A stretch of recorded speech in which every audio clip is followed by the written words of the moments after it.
Good evening friends, कैसे हैं आप लोग।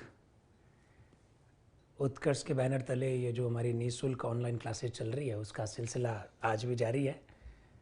सभी लोगों को नमस्कार। आप लोगों के मैं मैसेज देख पा रहा हूँ। गोपाल जी, राजीव जी, देवेंद्र पाल जी, आप सभी को नमस्कार। मित्रों, आज हम लोग जिस विषय पर बात करना चाहते हैं, भारत के संविधान का एक और पक्ष मौलिक अधिकारों के संदर्भ में। मौलिक अधिकारों में जो दूसरा मौलिक अधिकार है दैट इज़ स्वतंत्रता का अधिकार, उस पर हम लोग आज चर्चा करना चाह रहे हैं। स्वतंत्रता का अधिकार, अनुच्छेद 19 से लगाकर 22 तक। मित्रों, आपको याद होगा ये प्रश्न वैसे वर्ष 2012 थर्ड ग्रेड के एग्जाम में पूछा जा चुका है कि स्वतंत्रता के अधिकार के अंतर्गत कुल कितने अनुच्छेद हैं। अनुच्छेद 19 से अनुच्छेद 22 तक 4 अनुच्छेद होते हैं। तो ऐसे हमेशा थोड़ा ध्यान रखिएगा, ये कुछ कॉमन सेंस की बातें होती हैं। हम लोगों की प्रॉब्लम यह है कि हम लोग 14 से 18 4 कर लेते हैं, 19 से 22 3 कर लेते हैं। तो बहुत बारीकी से ये कुछ इस प्रकार के प्रश्न होते हैं जिनको बहुत धैर्य के साथ उनको अटेंड करना चाहिए। स्वतंत्रता का अधिकार अनुच्छेद 19 से 22 तक, अनुच्छेद 19, 20, 21 और 22। मंगल सिंह जी, नरेश जी, सभी को good evening, very good evening. Tulsiram ji, आपको भी नमस्कार। पहले हम लोग आज इस विषय पर बात कर लेते हैं। स्वतंत्रता का अधिकार, इसमें देखिए, जब भी हम लोग संविधान की बात करते हैं तो मैं 3 जो मुद्दे हैं उन पर बहुत ज़्यादा फोकस करता हूँ। एक है वो प्रस्तावना, जिस पर हमने 3 दिन पहले चर्चा की थी। प्रस्तावना के बाद में जहाँ से बहुत बढ़िया प्रश्न बन सकता है वो है अनुच्छेद 19, और उसके बाद में जहाँ से बढ़िया प्रश्न बनता है वो है मूल कर्तव्य। आज हम लोग जो भी अपनी 20 मिनट की, 25 मिनट की, आधा घंटे की जो क्लास रहेगी उसमें हम लोग केवल और केवल स्वतंत्रता के अधिकार पर बात करना चाहते हैं। पहले जरा देखें अनुच्छेद 19 क्या है। देखिए, आप जब भी अनुच्छेद 19 को पढ़ें हमेशा इसे 2 चरणों में पढ़ें। एक, अनुच्छेद 19 में जो स्वतंत्रताएं दे रखी है उसको पहले चरण में पढ़ें, और दूसरा, अनुच्छेद 19 के अंतर्गत जो स्वतंत्रताएं दे रखी है उन स्वतंत्रताओं पर रोक कैसे लगाई जा सकती है, उन स्वतंत्रताओं पर क्या निर्बंधन है, उन स्वतंत्रताओं की क्या सीमाएं हैं, उसको दूसरे चरण में पढ़ें। मैंने कल भी बात करते समय ये कहा कि दिक्कत आती है कि याद कैसे करें, तो उसको 2 टुकड़ों में बांट दीजिए, मेरे हिसाब से आपको याद हो जाएगा। अनुच्छेद 19 में बहुत सारी धाराएं हैं। अनुच्छेद 19 की जो धारा 1 है, अनुच्छेद 19(1), इसमें 6 प्रकार की स्वतंत्रताएं दे रखी है। हमारे संविधान में जो लोगों को मौलिक अधिकार दिए हैं उन मौलिक अधिकारों के अंतर्गत जो स्वतंत्रता है उन स्वतंत्रताओं का उल्लेख है अनुच्छेद 19 में, और 19 का भी जो सेक्शन है, जो धारा है, वो है 19(1). उसमें सभी नागरिकों को 6 प्रकार की स्वतंत्रताएं दी गई है। हमको वो 6 प्रकार की स्वतंत्रताएं पता होनी चाहिए। कारण क्या है? सीधा प्रश्न आएगा, इनमें से कौन सी स्वतंत्रता अनुच्छेद 19 के अंतर्गत नहीं है। जरा देखें, अनुच्छेद 19(1), अनुच्छेद 19(1) के अंतर्गत जो पहली जो स्वतंत्रता है जो ए में आती है दैट इज भाषण व अभिव्यक्ति की स्वतंत्रता, freedom of the speech and expression, भाषण व अभिव्यक्ति की स्वतंत्रता। मित्रों, हम लोगों ने प्रस्तावना पढ़ी थी, उस समय भी मैंने आपको संकेत किया था, और मैंने संकेत ये किया था कि प्रस्तावना में 5 प्रकार की स्वतंत्रता है। विचार की है, अभिव्यक्ति की है, विश्वास की है, धर्म की है और उपासना की स्वतंत्रता। वापस आज जरा देखिए, अनुच्छेद 19(1)(a) में भाषण व अभिव्यक्ति की स्वतंत्रता। सीधा प्रश्न पूछा जा सकता है, फ्रीडम ऑफ द एक्सप्रेशन, अभिव्यक्ति की स्वतंत्रता कहाँ उल्लेखित है? याद रखिएगा, अनुच्छेद 19 में तो उल्लेखित है ही है, इसके अलावा प्रस्तावना में भी उल्लेखित है। आज तक ये प्रश्न बना नहीं है, हो सकता प्रश्न बन जाए। यहाँ लिखा हुआ है भाषण, अंग्रेजी में होता है स्पीच, और वहां प्रस्तावना में लिखा विचार, अंग्रेजी में होता है थॉट्स। बस इतना ही फर्क है। बाकी अभिव्यक्ति की स्वतंत्रता वहां पर भी है, अभिव्यक्ति की स्वतंत्रता यहां पर भी है। पहली बात तो है ये, भाषण और अभिव्यक्ति की स्वतंत्रता। नंबर 2, नंबर बी, आपको बैठक करने की स्वतंत्रता है। कहीं पर भी आप सम्मेलन कर सकते हैं, लेकिन वहां लिखा हुआ है बिना हथियारों के, आपके पास आर्म्स नहीं होना चाहिए, आपके पास हथियार नहीं होना चाहिए। बिना हथियारों और शांतिपूर्ण बैठक करने की स्वतंत्रता का उल्लेख कर रखा है बी में। देखिए, इसके बारे में, ये जो स्वतंत्रता है इसके बारे में जब हम लोग अनुच्छेद 25 पढ़ेंगे, जो धार्मिक स्वतंत्रता का अधिकार है, उस समय भी इस स्वतंत्रता का उल्लेख करेंगे। आप लोग सब जानते हैं, सिख धर्म के जब लोग गुरुद्वारा में अरदास करने के लिए जाते हैं तो ऐसा लगता है कि हजारों की संख्या में सिख लोग कृपाण, आप लोग जानते हैं सिखों के लिए कृपाण यानी कटार जैसा एक हथियारनुमा एक साथ में होता है, तो हमको ऐसा लगता है कि हजारों की संख्या में लोग हथियार लेकर एकत्रित हो गए, क्योंकि हमारी ये जो स्वतंत्रता है, जो बी में क्या लिखा हुआ है उसमें, बिना हथियारों के वह शांतिपूर्ण सम्मेलन करने या बैठक करने की स्वतंत्रता।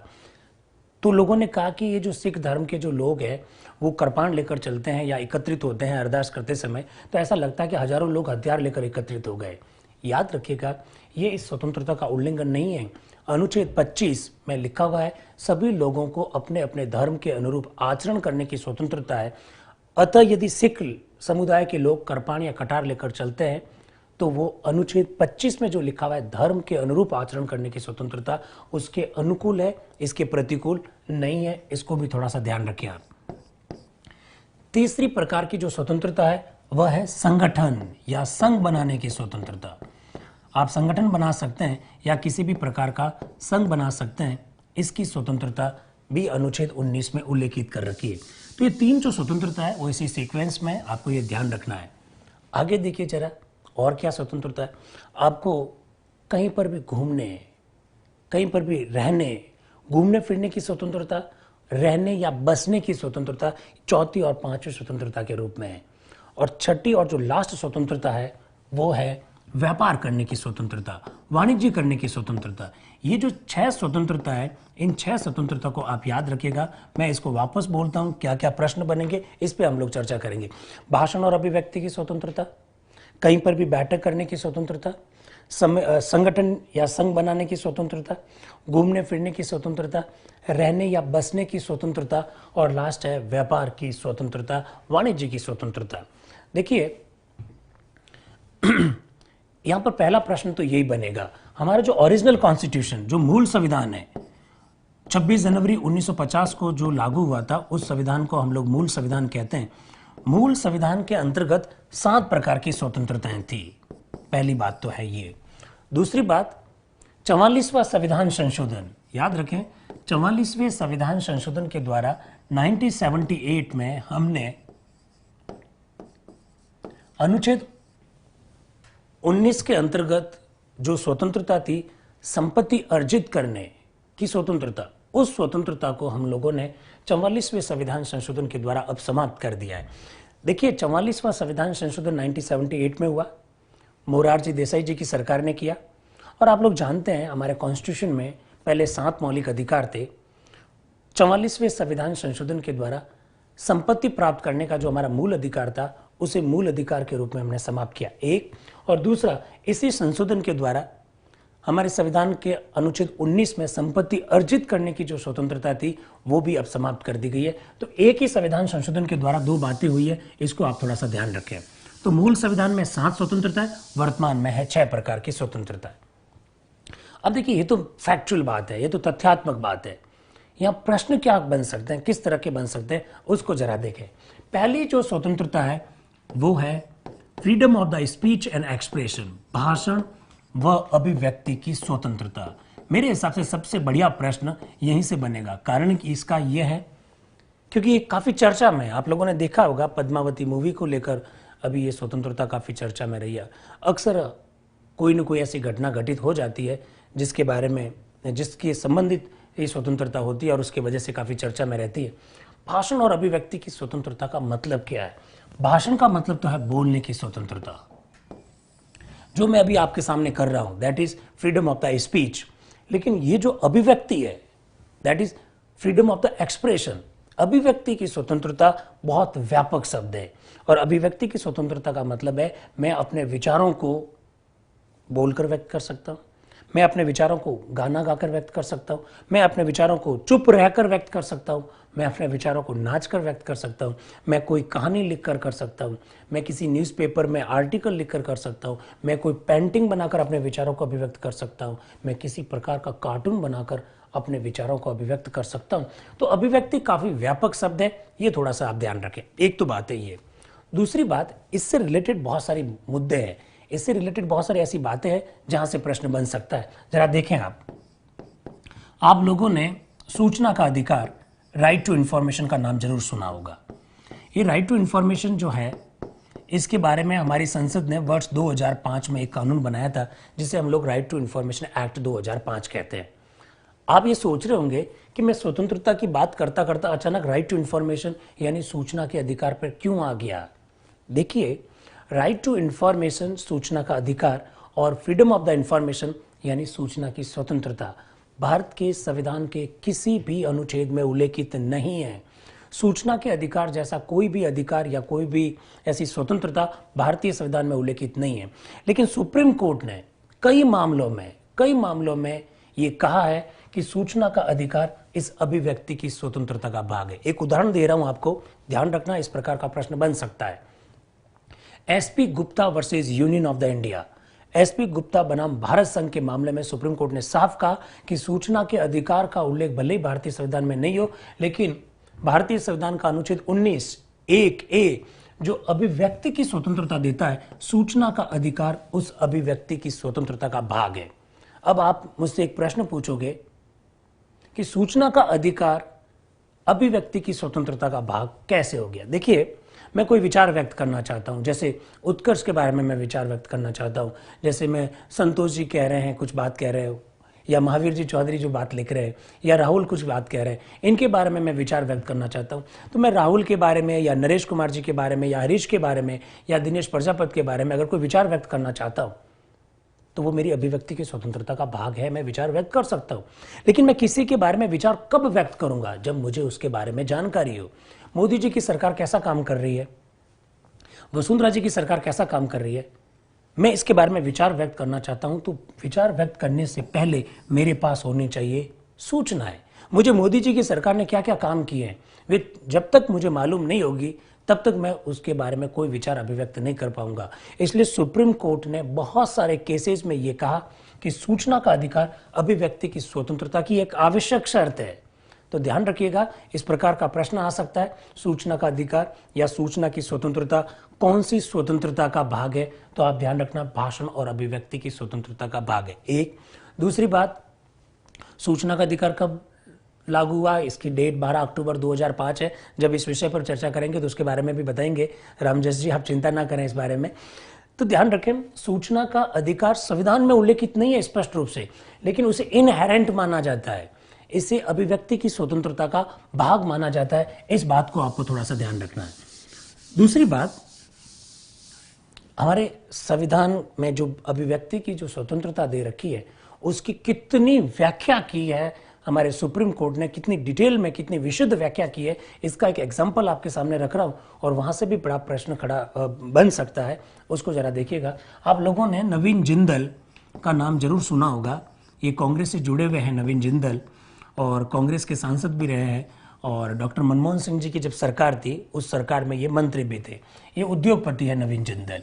आप कभी भी जयपुर से रास्ते से जब दिल्ली की ओर जाते हैं और बाई रोड जाते हैं तो नवीन जिंदल की बहुत सारी फैक्ट्रीज, बहुत सारी कंपनीज आएगी राइट हैंड साइड में। अगर बाई रोड आप जाते हैं, उनकी कंपनी पे ध्वज लगा हुआ दिखाई देगा आपको, राष्ट्रीय ध्वज, तिरंगा। देखिए, बहुत बात 17-18 वर्ष पहले की है। नवीन जिंदल ने अपनी फैक्ट्री पर जैसे ही राष्ट्रीय ध्वज तिरंगा लगाया, उनके खिलाफ में केस दर्ज हो गया। कहा कि नवीन जिंदल एक प्राइवेट व्यक्ति है और अपनी प्राइवेट कंपनी या प्राइवेट फैक्ट्री पर राष्ट्रीय ध्वज तिरंगा नहीं लगा सकते। मित्रों, आपको जानकर बड़ा ताज्जुब होगा, Naveen Jindal versus union of the India, Naveen Jindal बनाम भारत संघ के मामले में सुप्रीम कोर्ट ने यह डिसीजन दिया कि कोई भी व्यक्ति अगर अपने घर पर, अपनी फैक्ट्री पर, अपनी दुकान पर राष्ट्रीय ध्वज तिरंगा लगाता है या फहराता है, तो वो अनुच्छेद 19 में जो उसे अभिव्यक्ति की स्वतंत्रता दे रखी है, वो उसी के अंतर्गत शामिल होगा। Naveen Jindal versus union of the India के मामले में सुप्रीम कोर्ट ने व्याख्या करते हुए कहा, राष्ट्रीय ध्वज तिरंगा लहराना, फहराना अभिव्यक्ति की स्वतंत्रता का भाग है। इस बात को भी आप थोड़ा सा ध्यान रखें। तो भारतीय संविधान का अनुच्छेद 19 हमको जो 6 प्रकार की स्वतंत्रता देता है, उन स्वतंत्रताओं का उल्लेख अनुच्छेद 19(1) के अंतर्गत दे रखा है। कुछ मित्र लोग पूछ रहे हैं कि उनके ऊपर लिमिटेशंस क्या है, उनकी सीमाएं क्या है। तो मैंने पहले से ये कह दिया कि अनुच्छेद 19 को आप हमेशा दो भागों में देखें। पहले 6 स्वतंत्रताएं और फिर इन स्वतंत्रताओं पर कब कब किन किन आधारों पर रोक लगाई जा सकती है उनको पढ़ें। देखिए, अनुच्छेद 19(1) में तो 6 प्रकार की स्वतंत्रताएं होगी और अनुच्छेद 19(2) से लगाकर अनुच्छेद 19(6) तक उन बातों का उल्लेख है जिनके आधार पर इन स्वतंत्रताओं पर रोक लगाई जा सकती है। बहुत बढ़िया प्रश्न हो सकता है, जरा इसको सुनिएगा। अनुच्छेद 19 के संदर्भ में गलत कथन को छांटें, ये एक प्रश्न है। नंबर 1, इसके तहत सभी नागरिकों को 6 प्रकार की स्वतंत्रताएं दी गई है। नंबर 2, मूल संविधान में 7 स्वतंत्रताएं थी। नंबर थर्ड 44वें संविधान संशोधन के द्वारा संपत्ति अर्जित करने की स्वतंत्रता को समाप्त कर दिया गया। नंबर 4 और लास्ट विकल्प जो आपके सामने मैं रख रहा हूं वो ये है, अनुच्छेद 19 के तहत प्राप्त स्वतंत्रताएं एब्सोल्यूट है, आत्यांतिक है, ऐसा लिखा हुआ आ सकता है। और मेरा प्रश्न यह है कि इनमें से गलत कौन सा है। मैंने लास्ट में बोला आर्टिकल 19 में जो स्वतंत्रता प्राप्त है वो एब्सोल्यूट है, आत्यांतिक है। और आत्यांतिक का मतलब होता है जिसके ऊपर किसी प्रकार की कोई लिमिटेशंस नहीं हो। देयर इज लिमिटेशंस, बहुत सारी लिमिटेशंस हैं। ये आत्यांतिक नहीं है, ये सीमाओं में बंधी हुई है, इनके ऊपर बहुत सारी लिमिटेशंस हैं, इनके ऊपर बहुत सारे निर्बंधन हैं। और सबसे बड़ी बात क्या है? सबसे बड़ी बात है उन निर्बंधनों का उल्लेख आर्टिकल 19 खुद में है। अनुच्छेद 19(2) से लगाकर अनुच्छेद 19(6) तक उन आधारों का, उन बातों का उल्लेख है जिनके आधार पर इन स्वतंत्रताओं पर रोक लगाई जा सकती है। आप जब भी पढ़े मित्रों इस बात को ध्यान रखें, अनुच्छेद 19 निरपेक्ष, एब्सोल्यूट, आत्यांतिक नहीं है। वो कौन कौन से आधार है जिनके आधार पर इन स्वतंत्रताओं पर रोक लगाई जा सकती है? देखिए, देश की एकता, आपकी इन स्वतंत्रताओं की वजह से देश की एकता को, देश की अखंडता को, देश की सुरक्षा को अगर किसी प्रकार का खतरा पहुंचता है, आपकी इन स्वतंत्रताओं पर रोक लगाई जा सकती है। आपकी इन स्वतंत्रताओं की वजह से हमारे अन्य देश के साथ संबंध जो है उसको किसी प्रकार का नुकसान पहुंचता है, स्वतंत्रताओं पर रोक लगाई जा सकती है। चौथा आधार मैंने बताया, आपकी इन स्वतंत्रताओं की वजह से अपराधों में उद्दीपन का मतलब है अपराधों में यदि किसी प्रकार की वृद्धि होती है तो भी आपकी इन स्वतंत्रताओं पर रोक लगाई जा सकती है।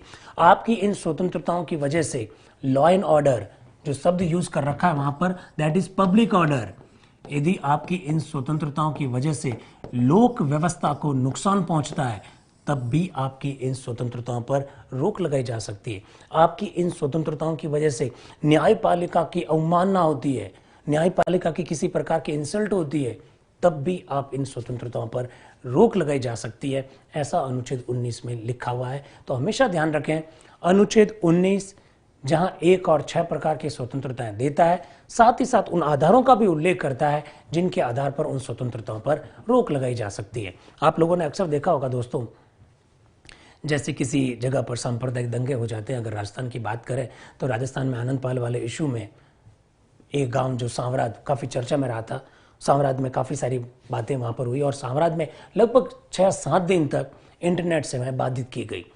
इंटरनेट प्राप्त करना आपका अधिकार है, इंटरनेट एक्सेस होना आपका अधिकार है, आपकी स्वतंत्रता है। आप इंटरनेट के माध्यम से सोशल मीडिया को यूज़ करते हैं, व्हाट्सएप को यूज़ करते हैं, आप मैसेज करना चाहते हैं और मैसेज करके आप अपने विचारों को अभिव्यक्त करते हैं।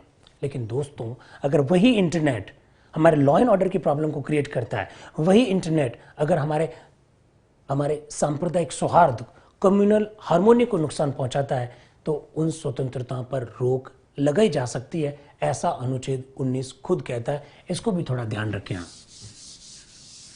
अब देखिए, अनुच्छेद 19 के बाद में अब हम लोग बात करेंगे अनुच्छेद 20 के बारे में। अनुच्छेद 20 बड़ा सामान्य सा है, 3 बातें वहां पर लिखी हुई है और तीनों बातों को बहुत एक एक करके सुनना है और आराम से इसको याद किया जा सकता है। अनुच्छेद 20 ये कहता है कि कोई भी व्यक्ति है जो जिस समय अपराध करता है, कोई भी व्यक्ति जिस समय कार्य करता है, जिस समय वो कार्य किया गया उस समय का कानून क्या कहता था, उसी कानून के तहत उसे सजा दी जाएगी, नए कानून के तहत उसे सजा नहीं दी जाएगी। कई सारे मित्रों को ये बात शायद समझ में नहीं आ रही होगी।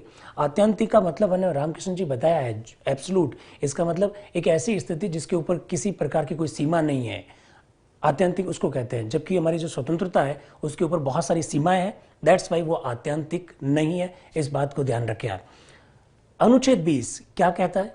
अनुच्छेद 20 ये कहता है कि जो व्यक्ति है जिसने जिस समय अपराध किया है, जिस समय कोई कार्य किया है, उस समय का क्या कानून था, उसी कानून के तहत उसे सजा दी जाएगी, किसी नए कानून के तहत सजा नहीं दी जाएगी। फॉर एग्जाम्पल, हमारे मोदी जी की सरकार ने अभी एक निर्णय लिया। क्या निर्णय लिया?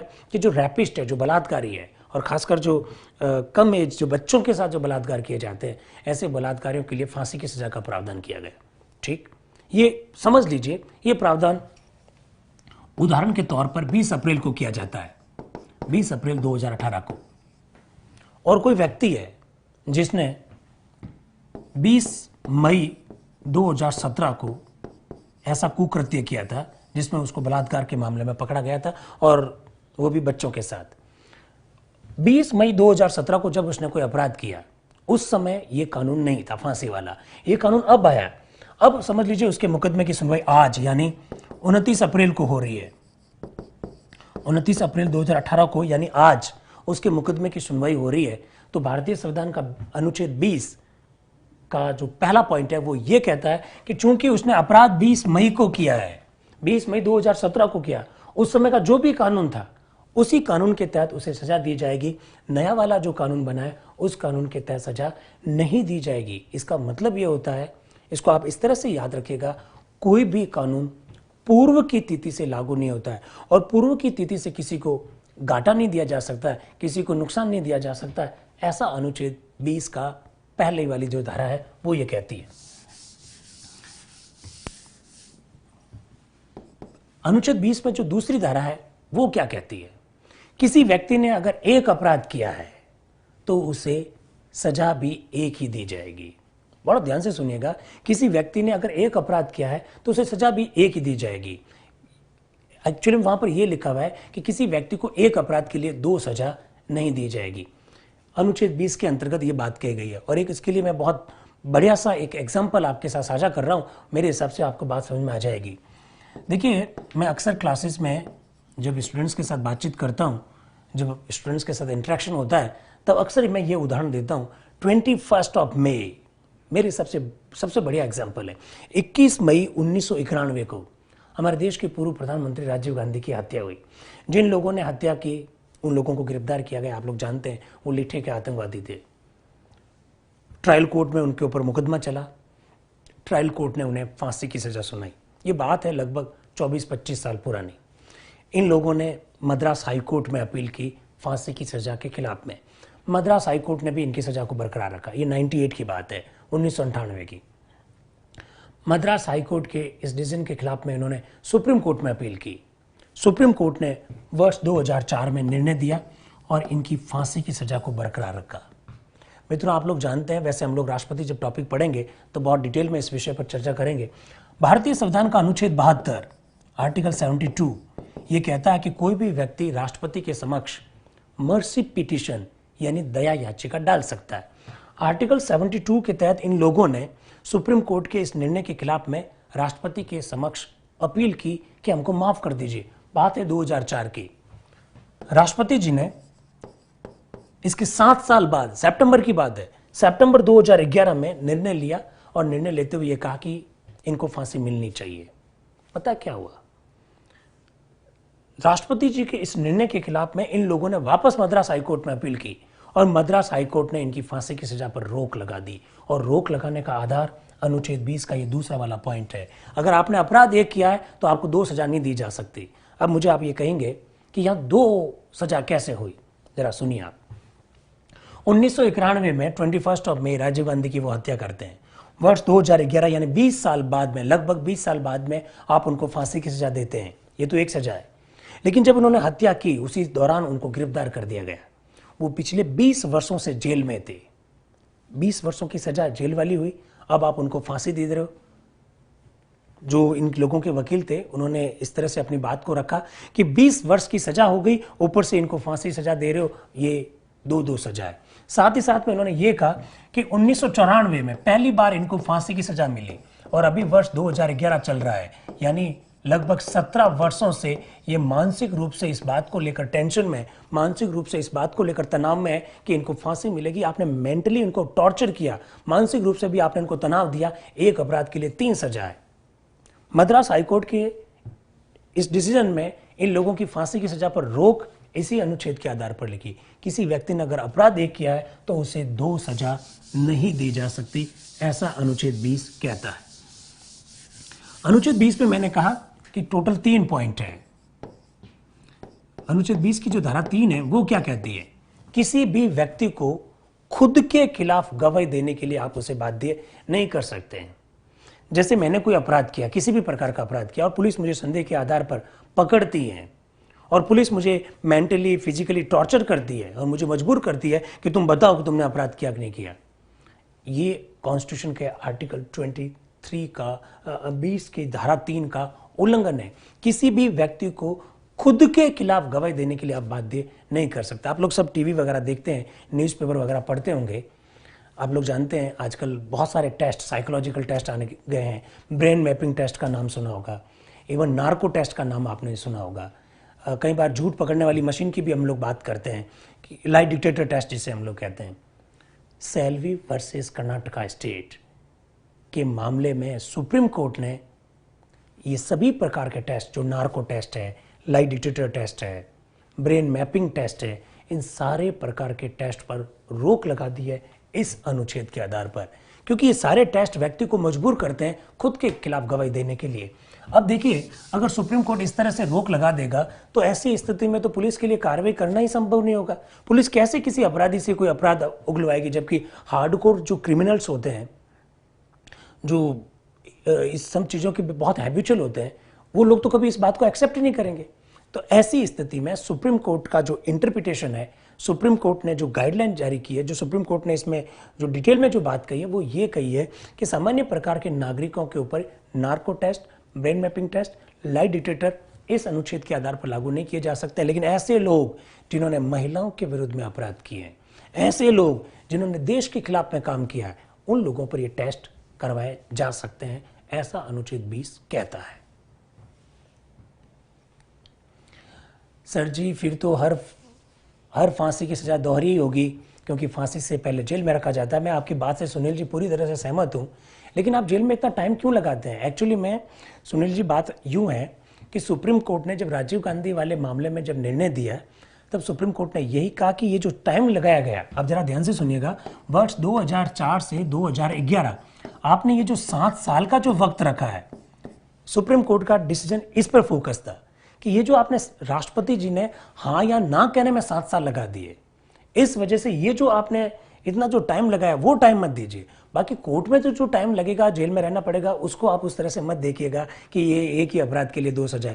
जेल में तो रखना ही पड़ेगा, जेल में रखना पड़ेगा ऑब्वियसली, और बाद में फांसी होगी। उसको एक अपराध के लिए 2 सजा नहीं मानी जाएगी, उसको ट्रायल का पार्ट माना जाएगा। लेकिन राष्ट्रपति अगर 2004 से 2011 7 साल हाँ और ना कहने में लगाएगा, तो ये तो आदमी का जो जीवन है उसके साथ खिलवाड़ है। दैट्स वाई सुप्रीम कोर्ट ने इसके ऊपर रोक लगाई। मेरे हिसाब से सुनील जी, मेरी बात को आप लोग समझ गए होंगे।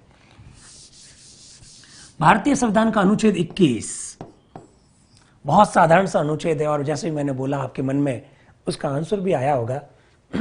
अनुच्छेद 21 क्या कहता है? अनुच्छेद 21 सभी लोगों को दैहिक स्वतंत्रता देता है, सभी लोगों को जीने का अधिकार देता है अनुच्छेद 21। और मेरे हिसाब से अनुच्छेद 21 जैसा दिखाई देता है वैसा है नहीं। जीने का अधिकार क्या है? एक भिखारी जो बाहर बैठा होता है वो भी जीता है, एक आप और हम लोग भी हैं वो भी जीते हैं।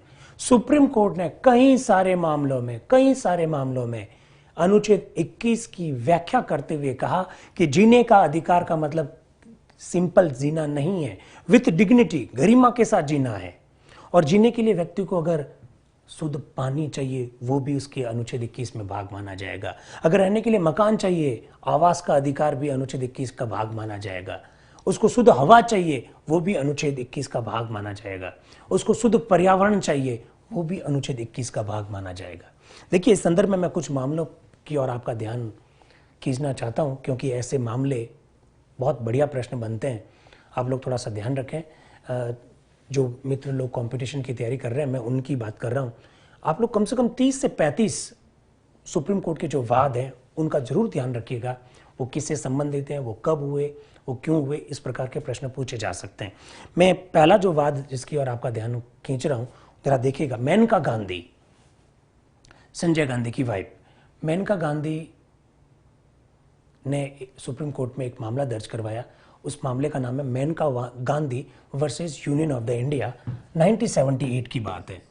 मेनका गांधी का भारत सरकार ने पासपोर्ट जब्त कर लिया। आप लोग जानते हैं पासपोर्ट वो दस्तावेज है जो किसी व्यक्ति को विदेश जाने के लिए जरूरी होता है, और अगर आप पासपोर्ट जब्त कर लोगे तो ऐसी स्थिति में वो व्यक्ति विदेश नहीं जा पाएगा। भारत सरकार ने मेनका गांधी का जब पासपोर्ट जब्त कर लिया तो मेनका गांधी ने इसे कोर्ट में चैलेंज किया, और उस मेनका गांधी ने यह बतलाने की कोशिश की कि पासपोर्ट जब्त करना मेरे मौलिक अधिकारों का हनन है, और वो भी अनुच्छेद 21 के अंतर्गत। सुप्रीम कोर्ट में Maneka Gandhi versus union of the India 1978 का ये जो मामला है, इसमें सुप्रीम कोर्ट ने यह निर्णय देते हुए कहा कि अनुच्छेद 21 बहुत ज्यादा व्यापक है, और इसके अंतर्गत कोई भी व्यक्ति अगर विदेश जाना चाहता है, क्योंकि कोई व्यक्ति अगर ढंग से विदेश नहीं जा पाएगा तो वो जी भी नहीं पाएगा, ऐसा सुप्रीम कोर्ट ने कहा। विदेश जाने के अधिकार को सुप्रीम कोर्ट ने Maneka Gandhi versus union of the India 1978 के मामले में उसका पार्ट माना। इससे आप समझ सकते हैं कि अनुच्छेद 21 कितना व्यापक है। इसी प्रकार से आप लोगों ने देखा होगा, अभी लास्ट ईयर की बात है, आधार कार्ड के मामले में अभी भी सुप्रीम कोर्ट का निर्णय जो फाइनल वर्डिक्ट है वो अभी आना बाकी है। आधार के संदर्भ में सुप्रीम कोर्ट ने जो 2017 में डिसीजन दिया, पुट्टा स्वामी जो जज रहे हैं, Puttaswamy versus union of the India का मामला था, और उसमें राइट टू प्राइवेसी, निजता के अधिकार को अनुच्छेद 21 में शामिल माना। मेरी प्राइवेसी है, मेरी निजता है, मैं कहाँ जा रहा हूँ, कहाँ आ रहा हूँ, मैं क्या खा रहा हूँ, क्या पहन रहा हूँ, मैं किससे बातचीत करता हूँ, किससे बातचीत नहीं करता हूँ। हर व्यक्ति की अपनी एक प्राइवेसी होती है, उसकी एक निजता होती है, और उस निजता को बरकरार रखना चाहिए। सुप्रीम कोर्ट ने लास्ट ईयर वर्ष 2017 के मामले में, आधार कार्ड वाले मामले में, Puttaswamy versus union of the India के मामले में राइट टू प्राइवेसी को अनुच्छेद 21 के अंतर्गत शामिल माना। इससे आप अंदाज लगा सकते हैं, सारे मामले आपको पता होने चाहिए। आप लोगों ने दोस्तों MC मेहता का नाम जरूर सुना होगा। MC मेहता सुप्रीम कोर्ट में एडवोकेट है, जम्मू कश्मीर के रहने वाले हैं, सीनियर एडवोकेट है, और देश भर में पर्यावरणविद के रूप में ये काफ़ी फेमस है। सुप्रीम कोर्ट में इन्होंने कई सारे ऐसे पिटिशंस दायर किए हैं, कई सारी याचिकाएं दायर की है जो पर्यावरण के संदर्भ में है। आप लोग जानते हैं स्कूल्स में आजकल पर्यावरण का अध्ययन अनिवार्य हो गया है। शुद्ध पर्यावरण मिलना चाहिए, यह हर व्यक्ति का मौलिक अधिकार है। सुप्रीम कोर्ट ने MC Mehta versus union of the India, अगर आप गूगल पे सर्च करेंगे तो आपको कम से कम 30-32 मुकदमे इस नाम से मिलेंगे, और सारे वो पर्यावरण से रिलेटेड है। सुप्रीम कोर्ट ने MC Mehta versus union of the India के मामले में ये कहा कि प्रत्येक व्यक्ति को शुद्ध पर्यावरण मिलना चाहिए, और शुद्ध पर्यावरण अनुच्छेद 21 का भाग है। ये भी आप थोड़ा सा ध्यान रखिएगा। चाहे गंगा नदी में प्रदूषण हो रहा है, चाहे यमुना नदी के प्रदूषण की वजह से ताजमहल को नुकसान पहुंच रहा है, चाहे दिल्ली में CNG बसों के बारे में हो, या फिर आपको याद होगा आज से ठीक 13 महीने पहले 1 अप्रैल 2017 को अचानक आपने देखा होगा कि बाइक्स और 4 व्हीलर 2 व्हीलर्स खूब बिके एकदम अचानक। ये BS 3 से संबंधित जो वाहन थे उस पर रोक लगाई सुप्रीम कोर्ट ने। वो भी MC मेहता का ही केस था, जिसमें साफ साफ शब्दों में कहा कि BS 3 के व्हीकल्स 1 अप्रैल 2017 से भारत में नहीं मिलेंगे। BS 4 का कॉन्सेप्ट आया क्योंकि ये पर्यावरण को नुकसान कर रहे हैं। सुप्रीम कोर्ट ने कहा पर्यावरण का नुकसान का मतलब है अनुच्छेद 21 के अंतर्गत मौलिक अधिकार जो जीने का अधिकार देता है उसका उल्लंघन है। तो ये सारी बातें अपने को पता होनी चाहिए। दैहिक स्वतंत्रता, जीने का अधिकार बहुत ज़्यादा व्यापक है। देखिए, जब मैं इतनी सारी बातें कर रहा हूँ और जब मैं ये कह रहा हूँ कि अनुच्छेद 21 बहुत ज़्यादा व्यापक है, तो आपके दिमाग में, दिनेश जी आप हनुमानगढ़ से क्लास का आनंद ले रहे हैं, थैंक यू वेरी मच, आप इसी तरह से हनुमानगढ़ में आनंद लेते रहें। जब मैं ये कहता हूँ कि अनुच्छेद 21 बहुत ज़्यादा व्यापक है, तो आपके मन में एक प्रश्न आ रहा होगा, तो फिर मरने का अधिकार भी होगा, राइट टू डाई। देखिए, हमेशा ध्यान रखें, हमारा संविधान हमको जीने का अधिकार देता है, मरने का अधिकार नहीं देता है। राज्य के खिलाफ अगर कोई व्यक्ति मरने का प्रयास करता है, आत्महत्या हमारे देश में अपराध क्यों मानी जाती है? ये स्टेट के अगेंस्ट में अपराध है, राज्य के विरुद्ध में अपराध है। अगर कोई व्यक्ति आत्महत्या का प्रयास करता है, मरने का प्रयास करता है, तो उसके ऊपर आत्महत्या का मुकदमा दर्ज करवाया जाता है स्टेट की ओर से। अनुच्छेद 21 आपको जीने का अधिकार देता है, मरने का अधिकार नहीं देता है। लेकिन मैं इस बात को यहाँ से भी स्पष्ट कर देता हूँ, शायद आप लोगों को आइडिया होगा, आपने नाम सुना होगा अरुणा शानबाग नाम की एक फीमेल नर्स का। लगभग 40-42 वर्ष पहले बॉम्बे, मुंबई में उनके साथ रैप हो गया। कहा गया कि ये जो रैप है, नींद के अधिकार पे भी बात करेंगे राजेश जी, नींद के अधिकार पे भी अभी बात करते हैं। कहा गया कि उनके साथी कर्मचारी ने उनके साथ बलात्कार किया और उसके वजह से वो चोट जो पहुंची उसको, उससे वो कोमा में चली गई। Aruna Shanbaug versus union of the India, वर्ष 2011 में सुप्रीम कोर्ट ने एक निर्णय दिया। क्या निर्णय था, थोड़ी सी पृष्ठभूमि में बता रहा हूं। इस मामले में पिंकी वीरानी जो उनकी एडवोकेट है, उन्होंने कहा कि अरुणा शानबाग लगभग उस समय 34-35 साल हो रहे थे, लगभग 34-35 साल से कोमा में हैं। कोमा आप लोग दोस्तों जानते हैं कि ऐसी स्थिति है जो ना जीना है ना मरना है। आपको सब कुछ दिखाई तो देता है लेकिन आपके शरीर में किसी प्रकार की हलचल नहीं होती है, किसी प्रकार की गतिविधि नहीं होती है।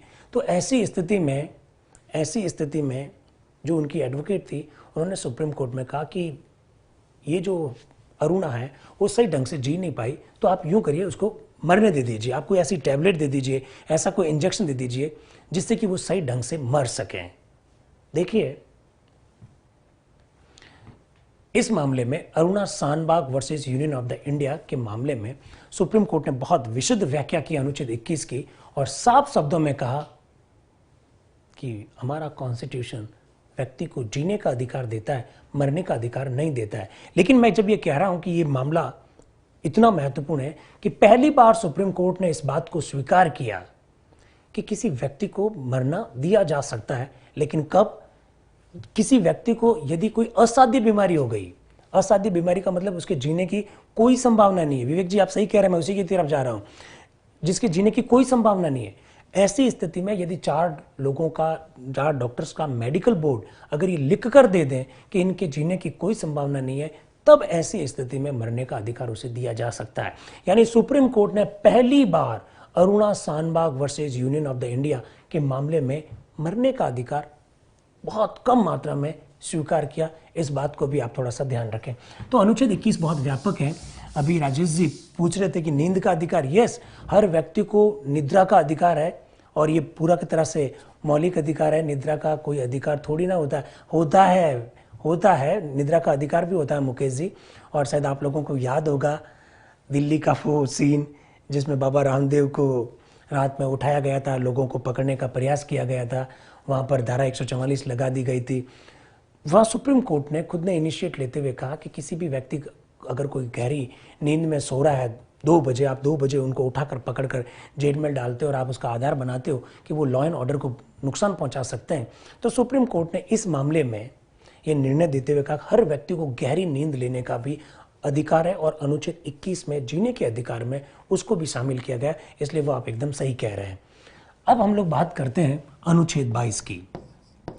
मित्रों, फिर वही बात है, 22 को कैसे याद रखना है फिर मैं बता देता हूं। 22 को भी आप 2 टुकड़ों में याद रखें।